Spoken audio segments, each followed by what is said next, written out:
बिस्मिल्लाहिर्रहमानिर्रहीम। मौज़ूद सामीन कराम, अस्सलामु अलैकुम वरहमतुल्लाहि वबरकातुहू। आपकी खिदमत में हालात हाज़िरा के उन्वान से हाज़िर हुए हैं और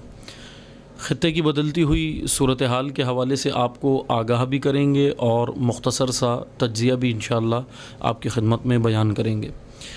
सबसे पहले मैं आपको जो ख़बर देता चलूँ वो अहम तरीन ख़बर है रूस और यूक्रेन की जंग के हवाले से। जैसा कि कई महीनों से ये जंग जारी है और इसमें एक अहम पेशरफ्त अभी ये कुछ हुई है इस जंग के अंदर, और वो ये हुई है कि अभी हालिया देखने में ये आया गुज़िश्ता महीना जब हम देखें तो मार्च के महीने में रशिया जो है वो यूक्रेन के अंदर बहुत सारी जगहों से अटैक कर रहा था, यानी ईस्टर्न इलाक़ों से भी कर रहा था और नॉर्दर्न इलाक़ों से भी कर रहा था और यूक्रेन के मुख्तलिफ़ इलाक़ों से यूक्रेन के ऊपर हमलावर था। लेकिन अभी एक अहम पेशरफ्त या ये कह लें कि एक अहम ख़बर ये है कि यूक्रेन इस वक्त रशिया को बहुत ही तगड़ा जवाब दे रहा है। तो इससे तो ज़ाहिर है, जैसा कि रशिया कह रहा है कि इस जंग में बराह रास्त अमरीका शामिल है। जैसा कि हम ये दुनिया इस वक्त यही समझ रही है कि इनडायरेक्टली तौर पर अमेरिका इसमें शामिल है, लेकिन रशिया के मुताबिक रशियन मिनिस्टर्स के मुताबिक और उनके हुकूमती अहदेदारान और आर्मी के मुताबिक ये कहा जा रहा है कि अमेरिकन फोर्सेस या अमेरिका इस जंग में अब बराह रास्त शामिल हो चुका है। अगरचे बराह रास्त नहीं भी हुआ, अगर हम मान भी लेते हैं कि बराह रास्त नहीं भी हुआ, लेकिन जिस तरह से यूक्रेन इस वक्त रशिया को भारी नुकसान पहुंचा रहा है, जैसे जंगी बेड़े को जो है वो तबाह कर देना, गुज़िश्ता अभी इन दिनों में ये हालिया वाक़यात हुए हैं, और इसके अलावा जो है वो ड्रोन इस्तेमाल करना। और एक अहम ख़बर ये है कि तुर्की के ड्रोन इस्तेमाल किए हैं यूक्रेन ने। तुर्की का सबसे हाई प्रोफाइल इस वक्त जो ड्रोन है वो है बख्तियार ड्रोन, और बख्तियार ड्रोन जो है वो रशिया के ऊपर अटैक के लिए या रशिया को जवाब देने के लिए यूक्रेन ने इस्तेमाल किया, और उसको बहरहाल रशिया ने उस जो है वो ड्रोन को गिरा भी दिया, बाद में मार भी दिया। लेकिन तुर्की के बाकायदा मेड बाय तुर्की जो ड्रोन हैं वो इस्तेमाल कर रहा है यूक्रेन। तो इसका मतलब ये है कि पूरी दुनिया इस वक्त यूक्रेन की मदद कर रही है, अस्करी तौर पर भी उसको असलहा फ़राहम कर रहे हैं, क्योंकि नेटो इस वक्त पीछे है अमेरिका यूक्रेन के। इसी दौरान में एक अहम, जैसे कि मैंने आपकी खिदमत में बयान किया, मार्च में ये हुआ कि मार्च के महीने में बाकायदा जो है वो रशियन आर्मी जो है वो मुख्तलिफ़ इलाक़ों से यूक्रेन के ऊपर हमला आवर थी और जो है वो अपने जो है वो ताकत दिखा रही थी। लेकिन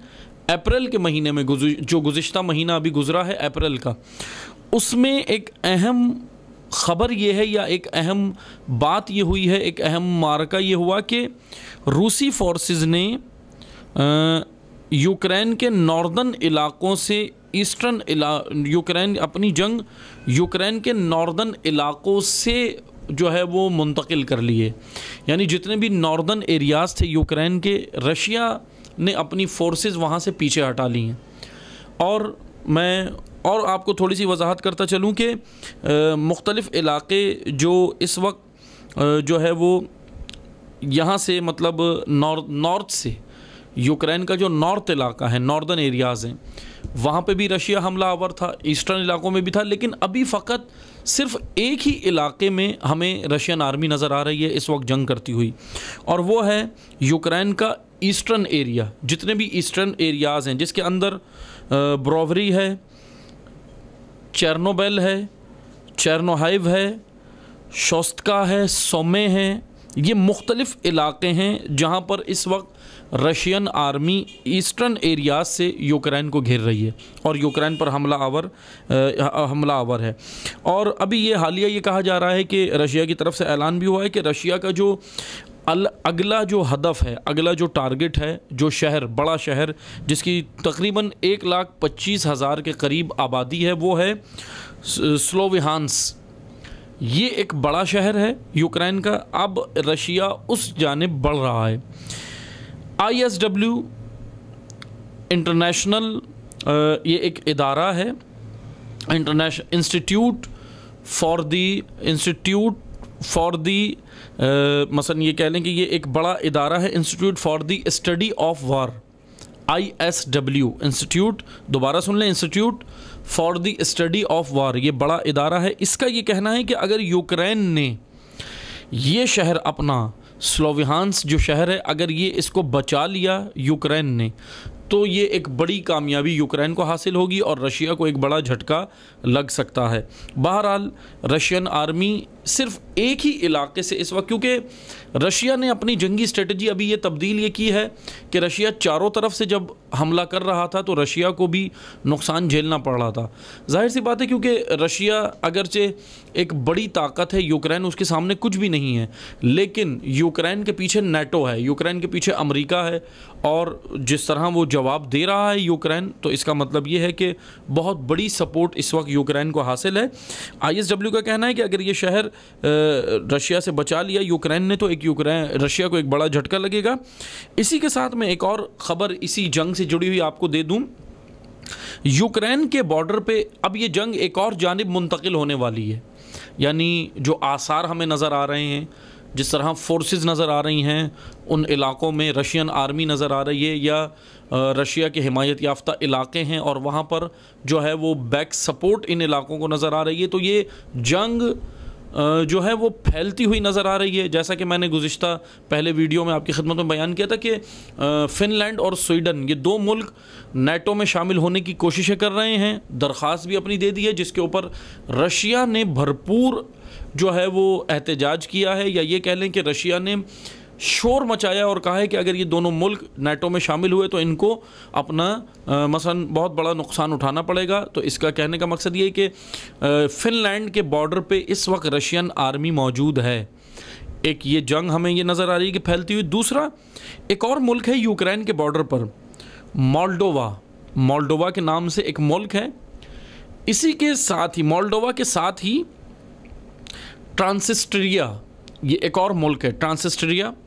ये दोनों मुल्क, ट्रांसनिस्ट्रिया में इसकी थोड़ी सी एक तारीख़ बता दूं आपको। ट्रांसनिस्ट्रिया मोल्डोवा के बिल्कुल बॉर्डर पे एक पट्टी है, जैसा कि आप अगर गूगल मैप के ऊपर देखेंगे तो आपको वो नज़र आ जाएगा। मोल्डोवा मुल्क है यूक्रेन के बॉर्डर पे, और इसी के साथ ही एक बॉर्डर लाइन चल रही है, उसी बॉर्डर लाइन के साथ ट्रांसनिस्ट्रिया एक कंट्री है, छोटा सा एक मुल्क है। ये बाकायदा ये कह लें कि सोवियत यूनियन जब 90s की दहाई में सोवियत यूनियन जब टूटी थी या ख़त्म हुई थी या उसके धड़े बने थे या उसमें जो है ममालिक को आज़ादी मिली थी, तो उसमें से एक ट्रांसनिस्ट्रिया भी था। और ट्रांसनिस्ट्रिया ने बाकायदा ये अभी, हालांकि ये ख़ुद कहता है, अपने आप को ये कहता है कि हम इंडिपेंडेंट कंट्री है, हम एक आज़ाद मुल्क हैं, दावा तो ये करता है, लेकिन इस वक्त आज तक UN ने, यूनाइटेड नेशन ने इसको तस्लीम नहीं किया है, या यूनाइटेड नेशन के अंदर ये बहरहाल मुल्क नहीं माना जाता, लेकिन ये कहता है कि हम मुल्क हैं। बहरहाल मोल्डोवा के बिल्कुल पड़ोस में या बॉर्डर लाइन बिल्कुल साथ चल रही है ट्रांसनिस्ट्रिया की। ट्रांसनिस्ट्रिया और मोल्डोवा की जंग भी इस वक्त हमें होती हुई नज़र आ रही है, क्योंकि ट्रांसनिस्ट्रिया बाकायदा रशिया का हिमायत याफ्ता मुल्क है, और रशिया ने जो है वो बाकायदा सपोर्ट ट्रांसनिस्ट्रिया को शुरू कर दी है, और रशिया कर रहा था पहले से, लेकिन अभी उसने मोल्डोवा के मुकाबले, क्योंकि मोल्डोवा यूक्रेन का हिमायती मुल्क है और ट्रांसनिस्ट्रिया जो है वो रशिया का हिमायती मुल्क है। बहरहाल ये जंग जो है वो मुख्तसर में इसको अगर इस मामले को समेटूँ तो ये जंग नॉर्दर्न एरियाज़ से ईस्टर्न एरियाज़ में मुंतकिल हो गई है यूक्रेन के, लेकिन रशिया जो है इस जंग को ये कह लें कि ये जो है वो ये जंग हमें बाकायदा बढ़ती हुई नज़र आ रही है, क्योंकि अमेरिका बराह रास्त डायरेक्टली तौर पे इस जंग में शामिल हो गया है, और जैसा कि आसार भी नज़र आ रहे हैं बाकायदा हथियार देना, और फिर उसके बाद बाकायदा अमेरिका जो है वो बजट का ऐलान करता जा रहा है इस मामले में यूक्रेन के लिए, और यूक्रेन को बाकायदा सपोर्ट कर रहा है, जिसकी वजह से जो है वो रशिया को ख़ासा नुकसान उठाना पड़ रहा है इस जंग में। अलबत्ता सारा नुकसान तो यूक्रेन का ही हुआ, क्योंकि अगर फ़र्ज़ करें एक बड़ा पहलवान हो और एक छोटा पहलवान हो, एक ताकतवर और एक कमज़ोर पहलवान हो, और अगर जाहिर सी बात है सबको पता है कि ताकतवर पहलवान ये जंग जीतेगा, ताकतवर पहलवान जो है वो अपना मुकाबला जीतेगा। ताकतवर पहलवान अगर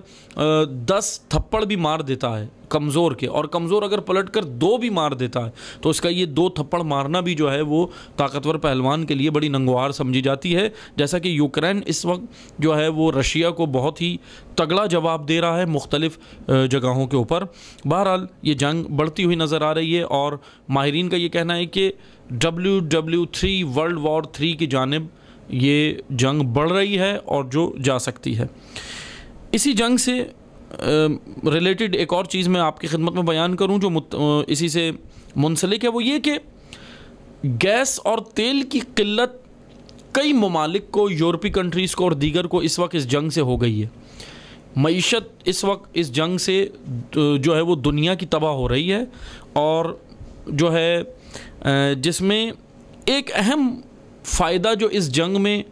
हो रहा है वो ईरान को हो रहा है। और ईरान को ये हो रहा है कि इस वक्त ईरान के ऊपर सैंक्शंस के बावजूद, पाबंदियों के बावजूद, अमेरिका ने जो सैंक्शंस लगाई हैं, पाबंदियों के बावजूद बहुत सारे मुल्क ईरान से तेल ख़रीदने के लिए तैयार हो गए। ये बड़ा फ़ायदा, एक अहम ख़बर ईरान से है कि ईरान को ये जो है वो फ़ायदा मईशत के एतबार से जो है वो इस वक्त इस जंग से हो रहा है। बहरहाल दूसरी जानिब मैं एक और ख़बर आपको देता चलूँ कि ऑस्ट्रेलिया ने एक ऐलान किया है, ऑस्ट्रेलिया चीन के ख़िलाफ़ अनमैन्ड सबमरीन बनाएगा। सबमरीन जो पानी के अंदर चलती है, नेवी की होती है, और ये जैसे ड्रोन होता है जिसमें इंसान नहीं बैठता, रिमोट चलाता है, तो इसी तरह ये सबमरीन एक जदीद टेक्नोलॉजी से ऑस्ट्रेलिया ये सबमरीन बना रहा है, और ये ड्रोन की तरह होगी, इसमें लोग नहीं बैठेंगे, इसको पायलट या कोई इंसान ऑपरेट नहीं करेगा, इसको रिमोट ऑपरेट करेगा। और जैसा कि मैं बता चुका हूँ कि सोलोमन आइलैंड में चाइना ने अपनी बेसिस बनाई या फोर्सेस उतारी, या सोलोमन आइलैंड को जो है वो चाइना अपनी जानिब करीब कर रहा था ऑस्ट्रेलिया के मुकाबिल, ताकि ऑस्ट्रेलिया को एक जवाब वहाँ से दे सके, या ऑस्ट्रेलिया को ख़तरा महसूस हो रहा था। लेकिन सोलोमन आइलैंड पर अमरीकी प्रेशर काफ़ी आया, दबाव आया, और सोलोमन आइलैंड जो ऑस्ट्रेलिया के करीब में ही है, सोलोमन आइलैंड ने जितने भी मुआहदे चाइना से किए थे वो तोड़ दिए हैं। बहरहाल ये गुज़िश्ता में ये था कि चाइना आगे बढ़ रहा था, लेकिन अभी हालिया ख़बर यह है कि सोलोमन आइलैंड ने ये मुआहदे तोड़ दिए हैं। एक और ख़बर जो आपको हमने देनी है, अहम ख़बर है, वो है भारत के हवाले से, इंडिया के हवाले से, कि इंडिया में इस्लाम कुशी, इस्लाम हरासी, मुसलमान कुशी जारी है। और मोदी हुकूमत में ये वो वाहिद, इंडिया की हुकूमत, इंडिया के अंदर हिंदुस्तान में ये एक वो वाहिद ये फाशिस्ट हुकूमत है कि जो ना ईसाइयों को छोड़ रहे हैं, ना मुसलमानों को छोड़ रहे हैं, ना जो है वो सिखों को छोड़ रहे हैं, और ना ही अब तो हालिया यहाँ तक वाक़यात हुए हैं कि अगर कोई गैर जानिबदार, या ये कह लें कि अगर वुसअत क़ल्बी, बड़ा दिल दिखाने वाला, अगर कोई हिंदू भी मुसलमानों के हक़ में बयान दे दे या किसी पर जुल्म के ख़िलाफ़ बयान दे दे, अगर कोई हिंदू भी, तो ये जो बीजेपी वाले हैं, बीजेपी जो भारतीय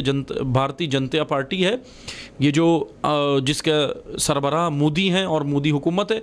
ये बीजेपी इंतहा पसंद जमात जो है, ये उन हिंदुओं को भी अब नहीं छोड़ रहा है।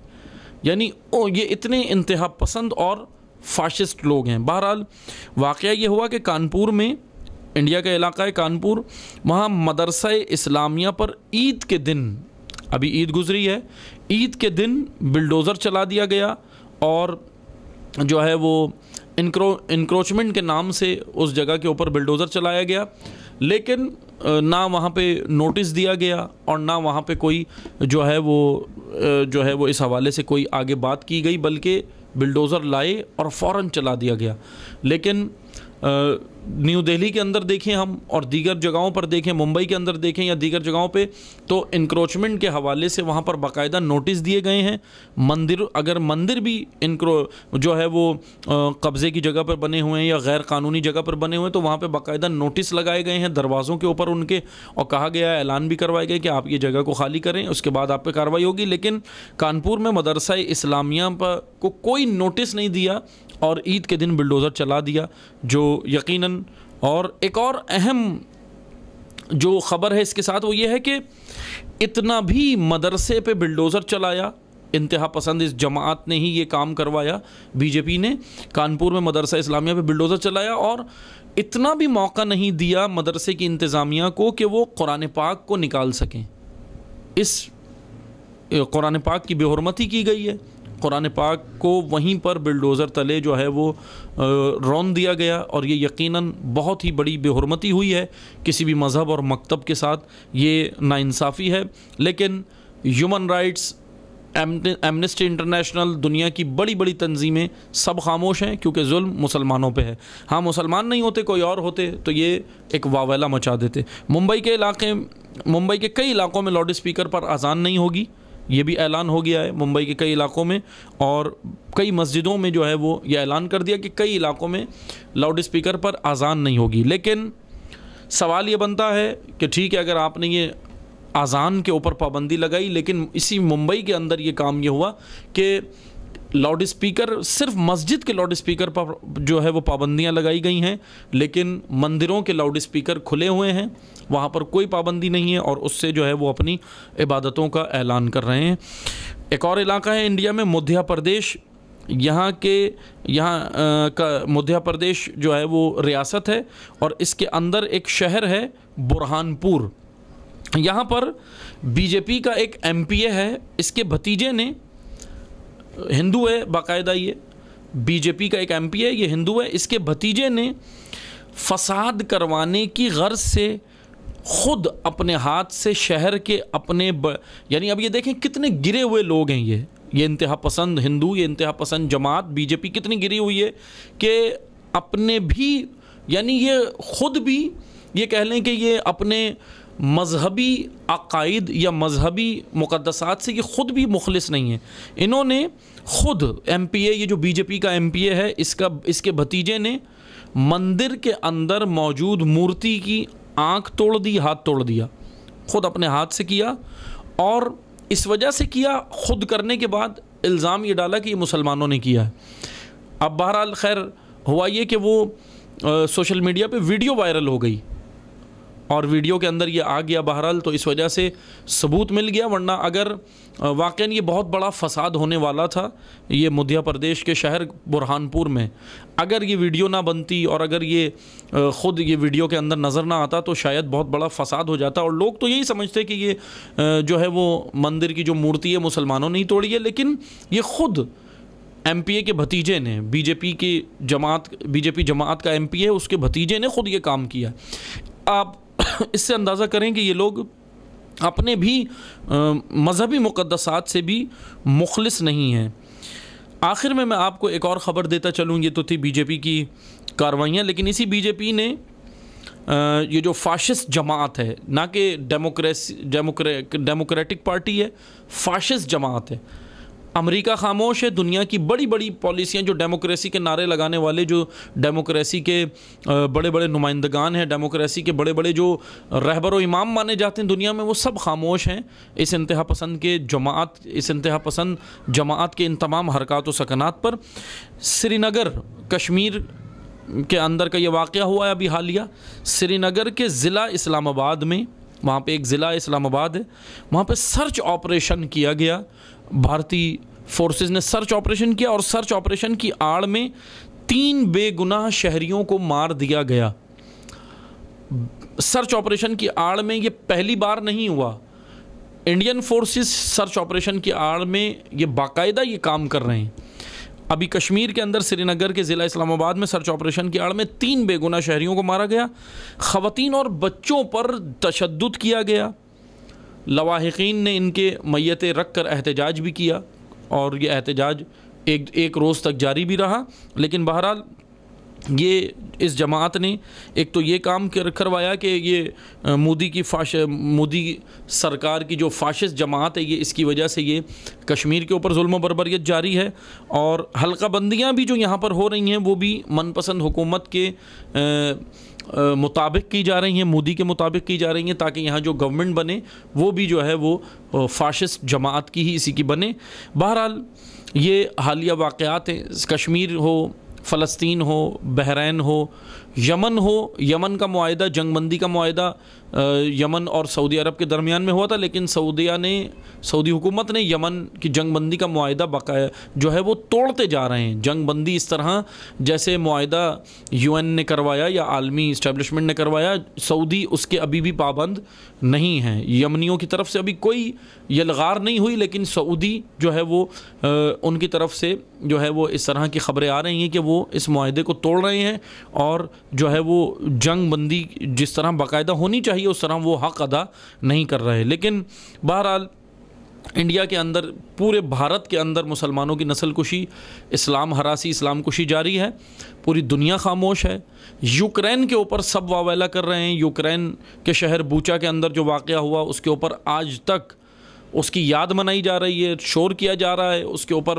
पूरी दुनिया का आलमी मीडिया इस वक्त उसको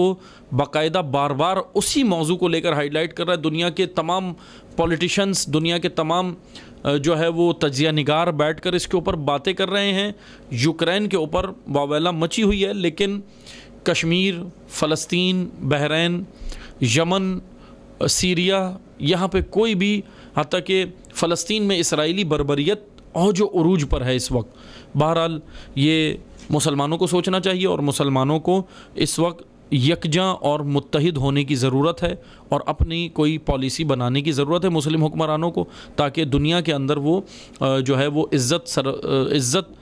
बुलंदी और सरफराजी के साथ जी सकें। हम इंशाअल्लाह दोबारा आपकी खिदमत में हाज़िर होंगे हालात हाज़िरा के उन्वान से। जब तक इजाज़त चाहते हैं, वस्सलामु अलैकुम वरहमतुल्लाहि वबरकातुहू।